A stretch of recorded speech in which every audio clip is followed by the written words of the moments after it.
Checks, yes. Some markets still have them, but their days are numbered.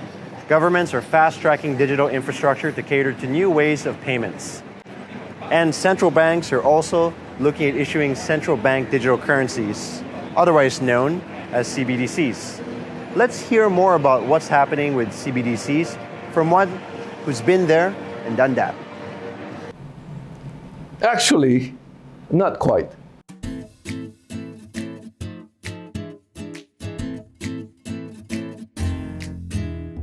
But yes, been reading up and speaking with and learning more. CBDCs, in its simplest form, are digital cash, paper bills, coins, but in digital format. China is ahead, with the People's Bank of China experimenting with eCNY since 2014. Residents of Beijing, Shanghai, and Shenzhen, among others, have started using eCNY.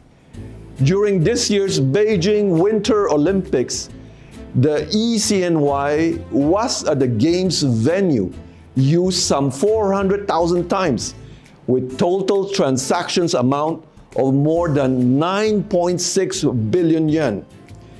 PBOC, the central bank, is joined by a growing list of central banks that have started looking at the possible application and opportunity around CBDCs.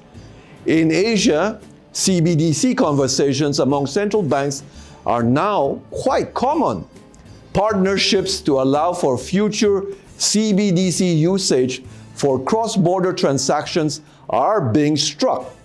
For example, Project Dunbar, established earlier this year, brought together the central banks of Australia, Malaysia, Singapore, and South Africa in fine-tuning a process that would allow respective central banks to transact directly with each other on a shared platform using CBDCs.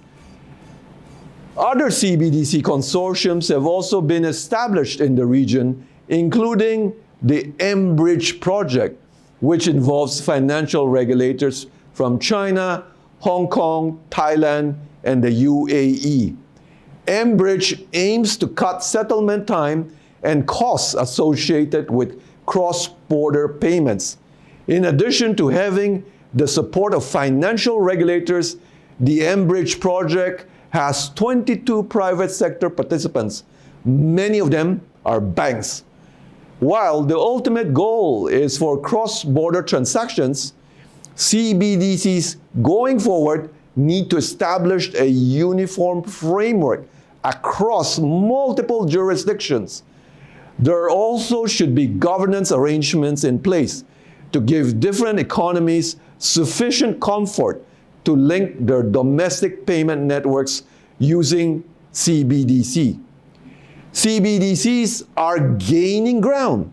It will be transformative, but while it is here, and when it is here, CBDCs will become as ubiquitous as